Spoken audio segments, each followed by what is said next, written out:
تعمیر مسجد میں زکوٰۃ براہ راست نہیں لگ سکتی، کیونکہ فقہ حنفی کی روشنی میں زکوٰۃ کی درست ادائیگی کے لیے شرط ہے کہ پہلے کسی شرعی فقیر کو اس کا مالک بنایا جائے، اور مسجد جو ہے فی نفسی خود مالک بننے کی صلاحیت نہیں رکھتی ہے۔ اس لیے بہتر ہے کہ آپ پہلے شرعی ہیلا کر لیں۔ اگر بہت ہی ضروری ہے مسجد میں زکوٰۃ دینا کہ اور فنڈ نہیں مل رہا ہے تو پہلے کسی شرعی فقیر کو دے دیں اور اشارتاً کنایتاً اس کو مسئلہ سمجھا دیں، وہ سمجھ جائے مجھے کیا کرنا ہے۔ تو آپ کہیں میں نے تمہیں زکوٰۃ دی، وہ جا کے مسجد میں دے دے کہ اب میں یہ مسجد میں لگاتا ہوں، تو زکوٰۃ کی ادائیگی کے بعد اب وہ زکوٰۃ نہیں رہی، اب وہ شخص جا کے اس کو مسجد میں ڈائریکٹ لگا سکتا ہے۔ کیا صدقے کا پیسہ مسجد کی تعمیر پہ لگا سکتے ہیں؟ پریفریبل تو ہے کہ نہ لگایا جائے، لیکن اگر آپ کے پاس کوئی سورس نہیں ہے تو اس میں شرعی کوئی مسئلہ نہیں ہے۔ علماء نے کہا جی صدقہ اور زکوٰۃ مسجد پہ نہیں مدرسے پہ لگے، اور یہ اس طرح کی ان کی اپنے قیاس رائیں ہیں۔ اسلام میں تو بیت المال ہوتا تھا، پول میں سارا مال آتا تھا، چاہے وہ مال غنیمت جنگوں میں ہو، چاہے وہ رومن سے ملنے والا جزیہ ہو، چاہے مسلمانوں سے اکٹھی کی گئی زکوٰۃ ہو۔ یہ تین بڑے سورسز ہوتے تھے بجٹ کو میٹ کرنے کے لیے، اور پھر انہی سے فوجیوں کی تنخواہیں بھی دی جاتی تھیں، انہی سے مساجد بھی تعمیر ہوتی تھیں، اسی سے باقی جو فلاح عامہ کے کام ہوتے تھے، جو لوگوں کے وظیفے لگتے تھے، وہ مین بیت المال سے، اور اس میں کوئی تفریق نہیں ہوتی تھی کہ زکوٰۃ کا پیسہ ادھر جائے گا تو مال غنیمت کا تو ادھر جائے گا، سوائے ایک خمس کے کہ وہ مال غنیمت کا 5واں حصہ جو ہے وہ آل البیت کو ملنا ہے، وہ قرآن میں آیا تھا۔ باقی یہ تفریق کوئی نہیں ہوتی تھی۔ یہ بعد میں لوگوں نے تفریقیں کی، وہ کہتے ہیں زکوٰۃ کا مال آپ اس لیے مسجد پہ نہیں لگا سکتے کہ زکوٰۃ میں کسی بندے کو مالک بنانا شرط ہے، اور مسجد کا مالک تو کوئی نہیں ہوتا، تو یہ بالکل غلط ہے، مالک بنانا تو کوئی شرط نہیں ہے۔ نبی علیہ السلام کے زمانے میں یہ کوئی تفریق ہوئی ہوتی تھی، اور مالک تو یہ بھی نہیں بناتے۔ آپ جب چندہ کاٹتے ہیں، چندہ بک پہ پتہ کیا لکھا ہوتا ہے؟ زکوٰۃ کا خانہ علیحدہ بنا ہوتا ہے اور دوسرا یا چندہ بک کی علیحدہ بنائی ہوتی ہیں، تو لیکن جب آپ چندہ لکھ کے دے رہے ہو تو آپ مدرسے کو دے رہے ہیں، آپ مالک تو کسی کو ادھر بھی نہیں بنا رہے۔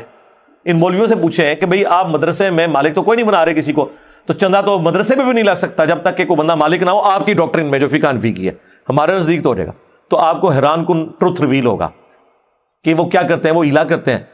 وہ جتنا پیسہ مہینے کا جمع ہوتا ہے نا، وہ ایک رات بچوں کو بٹھاتے ہیں، غریب بچوں کو جو مدرسے کے اسٹوڈنٹ ہیں ان کو سارا چندہ گفٹ کرتے ہیں، اور پھر کہتے ہیں اب آپ مدرسے کو دے دیں کیونکہ یہ گفٹ کیا تو آپ مالک بن گئے، مالک ہم نے بنا لیا۔ اس طرح کر کے کتا لال کرتے ہیں یہ، اور پھر وہ واپس ان کو گفٹ کرتے ہیں۔ یہ نہ کریں نا تو زکوٰۃ ان کے لیے لال ہی نہیں ہے، کیونکہ وہ تملیک کو مانتے ہیں۔ تملیک یہ ہے کہ مالک بنانا ضروری ہے۔ تعمیر مسجد میں زکوٰۃ براہ راست نہیں لگ سکتی، کیونکہ فقہ حنفی کی روشنی میں زکوٰۃ کی درست ادائیگی کے لیے شرط ہے کہ پہلے کسی شرعی فقیر کو اس کا مالک بنایا جائے، اور مسجد جو ہے فی نفسی خود مالک بننے کی صلاحیت نہیں رکھتی ہے۔ اس لیے بہتر ہے کہ آپ پہلے شرعی ہیلا کر لیں۔ اگر بہت ہی ضروری ہے مسجد میں زکوٰۃ دینا کہ اور فنڈ نہیں مل رہا ہے تو پہلے کسی شرعی فقیر کو دے دیں اور اشارتاً کنایتاً اس کو مسئلہ سمجھا دیں، وہ سمجھ جائے مجھے کیا کرنا ہے۔ تو آپ کہیں میں نے تمہیں زکوٰۃ دی، وہ جا کے مسجد میں دے دے کہ اب میں یہ مسجد میں لگاتا ہوں، تو زکوٰۃ کی ادائیگی کے بعد اب وہ زکوٰۃ نہیں رہی، اب وہ شخص جا کے اس کو مسجد میں ڈائریکٹ لگا سکتا ہے۔ تو یہ سارا جو ڈرامہ بازی وہ کرتے ہیں، اور یہ ڈرامہ آپ کو نہیں بتاتے، آپ کو ان کا ڈرامہ پتہ چل جائے، آپ کہیں یار یہ کون سا دین ہے جو تم نے بتایا ہوا ہے۔ اور ویسے ان کا تو حال یہ ہے کہ انہوں کو ایت کی منو تسی مالک بناؤ، تو جیسے ہی مالک بنو تسی لے کے باہر نال 2-4 لے جاؤ باڈی گارڈ، انہوں کو ادھا تواڈا تماشا لگایا ہوا ہے۔ یہ پہلے یہ کوئی تفریقیں نہیں ہوتی تھی۔ زکوٰۃ کے قدیم اور جدید 70 فقہی احکام و مسائل، وہ آپ میری ویڈیو دیکھ لیں، اس میں میں نے یہ ساری باتیں تفصیل کے ساتھ بیان کی۔ اچھا، پھر حرام کا پیسہ جو ہے نا وہ آپ نے نہیں لگانا، وہ تو کسی بھی نیکی کے کام میں نہیں لگ سکتا۔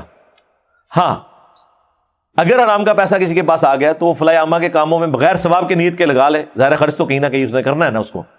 جیسا کہ بعض اوقات لوگوں کے پاس کوئی اضافی سود کا پیسہ، وہ کہتے ہیں میں پاک کرنا چاہ رہا ہوں تو بینک میں تو لگ گیا ہوا پرانا، اب کیا کروں، تو پھر ہم کہتے ہیں چلے کسی غریب کو بغیر ثواب کی نیت سے دے دیں۔ لیکن مسجد کے حوالے سے جو ہے نا پھر وہ یہی مولوی آپ کو فتویٰ دیں گے، نہیں جی ہم ٹوائلٹس کے اوپر لگا لیں گے، سانو دیو صحیح مال۔ یار مسجد کے ٹوائلٹ کیا وہ حرام مال سے ہونے چاہیے؟ یعنی جو پاکی حاصل کرنے کی جگہ ہے جس کے اوپر آپ کی نماز ڈیپینڈنٹ ہے، یعنی جتنی ضروری مسجد ہے اتنا ہی ٹوائلٹ ضروری ہے۔ اگر آپ پاک و صاف ہی نہیں ہوں گے تو آپ جا کے نماز کیا پڑھیں گے؟